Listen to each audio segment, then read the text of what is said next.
J'aimerais aujourd'hui vous raconter une histoire exceptionnelle, celle du Rav Reuven Karlenstein, qui est depuis plusieurs années en dialyse à Jérusalem. La dialyse, c'est le fait d'épurer son sang. Lorsque les reins ne fonctionnent pas, on se rend malheureusement 1, 2, 3 fois par semaine à l'hôpital et on fait le système de la dialyse qui va épurer notre sang.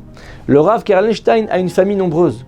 Le traitement éprouvant de la dialyse a réduit ses forces. Après 10 ans de dialyse, les médecins ont baissé les bras. Le traitement ne purifie qu'une petite partie de son sang et son corps se remplit de toxines. Et les médecins lui disent « Allez à New York, c'est votre seul espoir ».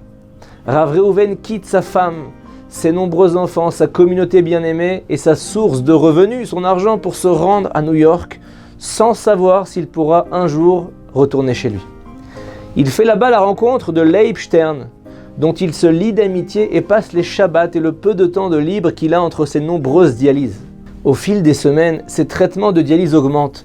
Les médecins l'avertissent qu'il est en sursis et le placent en haut de la liste des transplantations de reins. En raison de son groupe sanguin rare, ils l'avertissent qu'il faudra du temps pour trouver un donneur de reins. Ils lui disent « Il n'y a aucune garantie que vous survivrez pendant ce laps de temps ». Or, les mois passent et aucun rein convenable adapté à lui n'est disponible. Ses chances de survie diminuent. Il n'a pas vu ses enfants depuis 2 ans. Son épouse est venue lui rendre visite 1 fois. Il a manqué les fêtes de famille, le mariage de sa fille aînée, la coupe de cheveux de son plus jeune fils. Mais Rav Reuven garde sa joie de vivre, ne manque pas une occasion de faire une blague et il est très serein. Rien n'entame son moral. Rav Reuven est sur la liste des greffes de reins. Il porte un beeper afin de pouvoir être contacté à tout moment, nuit et jour. Si un rein devient disponible, il n'a que quelques heures précieuses pour organiser l'intervention chirurgicale afin que l'organe reste en bon état. Il doit être constamment sur ses gardes, ne jamais retirer son beeper, même à Kippour à la synagogue. Selon le protocole, les médecins tentent de joindre le patient pendant 3 heures, au terme desquelles il passe au nom suivant sur la liste, un autre patient. Au bout de quelques mois, les médecins sont défaitistes et conseillent à Rav Reuven de se rendre en Californie, où il y a malheureusement plus de décès et donc plus de chances de trouver un donneur. Son ami Leib Stern fait des recherches, contacte une équipe médicale de San Francisco et prend toutes les dispositions nécessaires pour que son ami Rav Reuven soit bien traité. Et avec l'accord de sa femme, Leib accompagne le Rav Reuven à San Francisco. Rav Reuven est devenu trop faible pour partir tout seul. Sa femme dit à Leib « Appelez-moi dès que vous atterrissez. J'ai besoin de savoir que je peux vous joindre en cas d'urgence. » Et Leib lui dit « Je vais essayer si je trouve une cabine téléphonique. » Le vol de nuit les a épuisés, il y a eu beaucoup de turbulences. Leib ne trouve aucune cabine téléphonique dans le terminal où ils atterrissent et à l'heure où ils arrivent dans leur appartement de location, il est presque l'aube à New York. Et Leib n'ose pas réveiller sa femme qui a le sommeil très léger et va devoir se lever quelques heures plus tard. Rav Reuven et Leib s'endorment quand Leib se réveille soudainement par des coups incessants à leur porte d'entrée. Il se lève, se dirige vers la porte et aperçoit 2 officiers de police. « Vous êtes monsieur Leib Stern ?»« Oui, qu'est-ce qui se passe ?» Et il dit « Une certaine épouse tente désespérément de joindre son mari depuis plusieurs heures. Elle a enfin trouvé votre appartement et nous a demandé de vous notifier de l'appeler à la maison. » Le sang de Leib ne fait qu'un tour et il envisage le pire. Les mains tremblantes, il prend le téléphone et appelle la femme. Elle est hystérique. Elle dit « J'ai du mal à croire que tu n'aies pas appelé. Vous m'aviez promis d'essayer de téléphoner depuis l'aéroport, c'est trop tard maintenant. Il y avait un rein de disponible, mais ils l'ont gardé pour 3 heures. Je suis devenue folle à essayer de vous contacter. J'ai téléphoné à toutes les personnes qui pouvaient m'aider pour vous joindre. Le rein a été donné au patient suivant sur la liste. » Et là, elle éclate en sanglots. Elle dit « On était si proche du but. » Et Leib a le sentiment que quelqu'un lui a planté un couteau dans le ventre. Quelle situation terrible, ironique quasiment. Alors qu'ils viennent de quitter New York, un rein est disponible là-bas. Ils ont tenté de joindre le patient par le beeper, mais il était éteint puisqu'ils étaient dans l'avion. Ils ont oublié de le rebrancher à l'arrivée. Il est bien difficile de ne pas se torturer en se disant « et si c'était comme ça ?» Un seul petit mot avec tellement de ramifications. S'il avait téléphoné à son épouse depuis l'aéroport, il y a juste quelques heures, s'ils avaient contacté les médecins et repris un vol pour New York pour se diriger vers l'hôpital, le rein aurait pu être à eux. Leib a l'impression d'avoir abandonné son ami, de l'avoir trahi. Il ne sait même pas comment expliquer tout ça à Rav Reuven.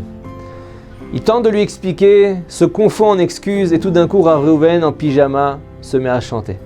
Ce juif tout mince, tout frêle, amaigri, qui a attendu cet appel téléphonique pendant des années, qui a manqué des fêtes avec sa famille pendant 2 ans, qui a raté le mariage de sa fille, lève les bras au ciel et se met à danser.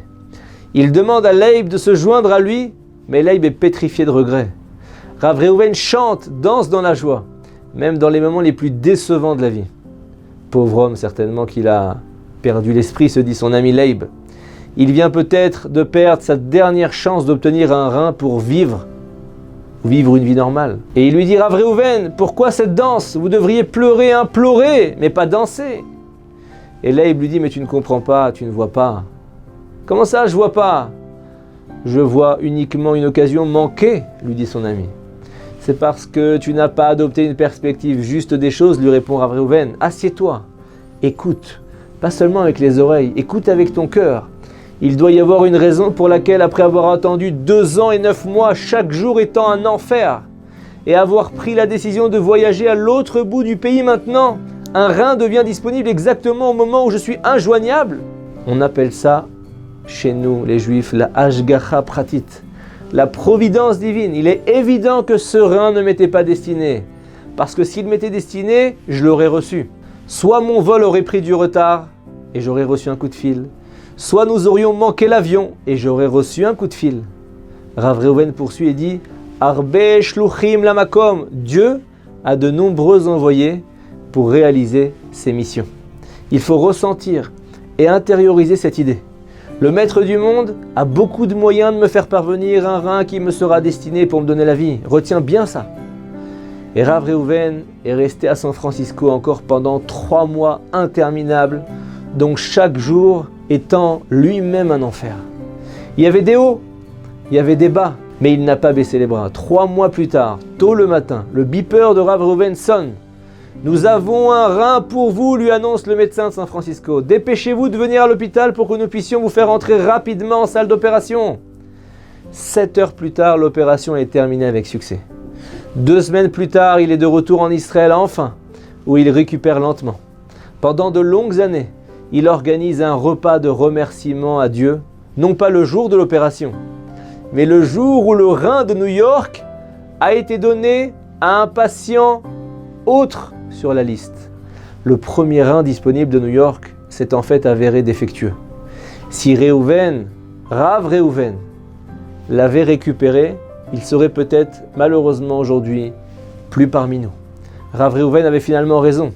Ce qui vous est destiné et personne d'autre ne peut y toucher. Retenez bien ce principe. Akadosh Baruch Hu, le maître du monde, c'est lui le grand pilote de l'avion.